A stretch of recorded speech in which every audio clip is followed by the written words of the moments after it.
Assalomu alaykum. Biz keyingi manzilga uchib ketyapmiz.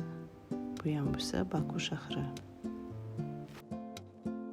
Bu yerda bizni kutib olishdi va mehmonxonalarimizga olib borishdi.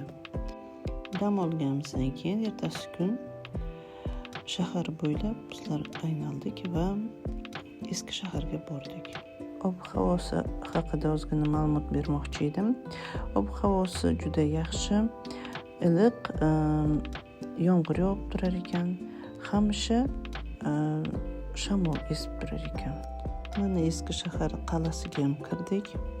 Brilliantовая ruka tushirilgan joylarga ham mana keldik, manziliga.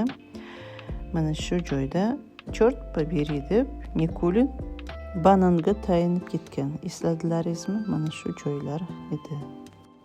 Bu qal'a juda katta. Bir kun ketadi buni aylanib chiqishga. Buni ichida odamlar ham yashar ekan. Aholi ham yashar ekan. Kafe, restoranlar. Bu yerda juda ko'p ukrainaliklar ketlik qilishar ekan. Здравствуйте. Здрасте. Туры Баку по регионам предлагаем. Такая вы красивая. Bu yerda esa bir ayol aylulu deb olib ketadi-ku Nikulinni. O'sha joylarda tushirilgan ekan.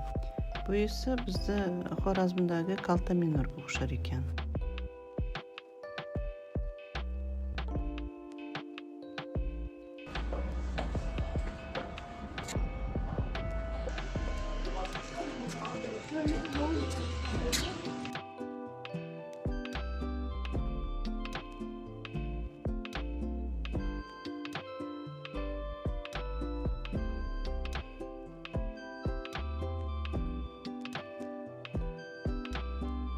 Agar siz Venetsiyaga bormagan bo'lsangiz, Bakuni Venetsiyasiga borsangiz bo'ladi. Shunaqa joy qilib qo'ygan ekan, mana gondola qilib, o'sha gondolalarda ham biz rosa uchdik. Kirishi pulli edi, 5 manat. Agar bizda ham shunaqa joylar qilinganda edi, zo'r bo'lar edi.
Shu bilan sayohatimiz tugadi, dam olishimiz esa maroqli o'tdi.